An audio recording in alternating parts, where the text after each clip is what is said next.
Okay, what if I told you that the building you're in right now isn't just shelter? What if it's a witness, that its walls are literally recording history as we speak? And then, what if we zoomed way out and I told you that your city isn't just on the Earth, but it's actively making a new Earth?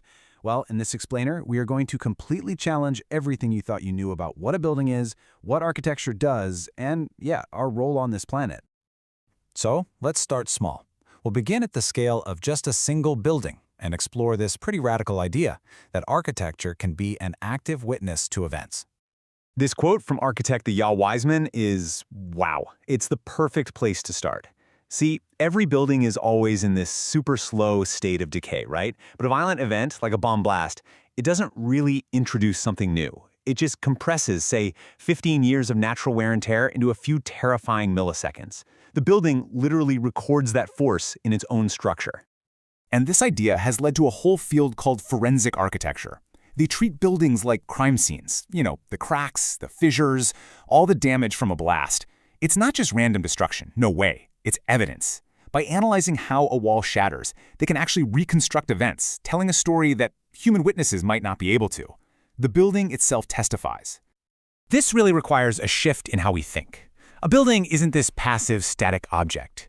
Its materials are constantly recording the forces acting on it, from the slow creep of time to the sudden shock of violence. It is a silent witness, holding history right there in its walls. All right, now let's zoom out. We're going to move from a single building telling a story to this much bigger idea that the entire practice of architecture is shaping our reality in ways we almost never think about. I know, it sounds like a trick question, right? How can architecture not be about buildings? But just stick with me here, because this is where our whole definition of what we're talking about completely flips on its head. So according to the architect John Palmazino, we've pretty much got it all wrong. He argues that buildings are just, well, stuff, things. The real architecture is the system of thinking that lets us organize the world in the first place. It's the practice that sets up our perspectives, our horizons, our politics, even our very way of seeing space. Think about it like this, like a classic perspective drawing. We usually assume architecture is about designing the object, the building that sits inside the drawing.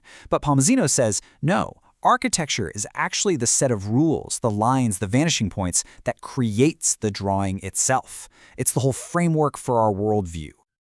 Okay, so if architecture is the system that frames our world, what happens when our building projects get so massive they start to reframe the planet itself? This is our final and our biggest zoom out. Back in 1755, the Lisbon earthquake was seen as a divine act of God. But some thinkers at the time, like Rousseau, they pointed out that the devastation was so awful because of human decisions, like how densely the city was built. It was this huge signal that natural forces and human construction were becoming totally entangled. And today, that entanglement is happening everywhere. We're on a planetary construction site. Just take a look at these two things. On the left, you've got a boulder left by a glacier over thousands and thousands of years. On the right, you've got an open-pit mine carved by humans in just a few decades. We are now operating at a geological scale and at a geological speed. It's kind of mind-blowing. And this new reality?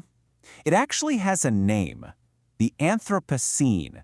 It's the proposed new geological epoch, one that's defined by humanity becoming the dominant planet-shaping force.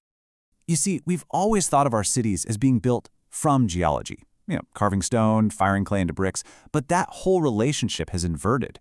Our cities, our mines, our dams, all our waste, it's all creating new artificial geological layers.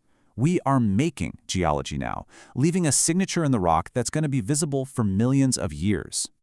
So if we accept this staggering new reality, that we are no longer just inhabitants but full-on geological agents, it begs a pretty monumental question. If our actions are literally constructing a new planet, then we are, by default, its architects. So what are the blueprints? What kind of world should we even be designing? Let's take a look at one project that dares to imagine an answer. Okay, so this is the Tar Creek Supergrid project. It's a proposal for a former lead and zinc mine in Oklahoma, a landscape that's completely toxic, totally abandoned. But instead of just trying to clean it up, the project proposes re-inhabiting it, turning this industrial wasteland into a new frontier. And it all operates on 3 distinct levels. Up at the very top, you've got this vast, elevated supergrid. Its job is to generate solar power and collect rainwater, all while it floats above the damaged ground, giving the land below a real chance to heal. Right below that is the habitation layer. You've got housing pods and automated transit systems built directly into the grid's support structure. It creates this whole new model for living that can coexist with ecological repair. And finally, the ground level becomes this huge open-air laboratory for bioremediation, actively healing all the contaminated soil and water. It's a really powerful vision that transforms a site of extraction, a classic scar of the Anthropocene, into a site of generation and renewal.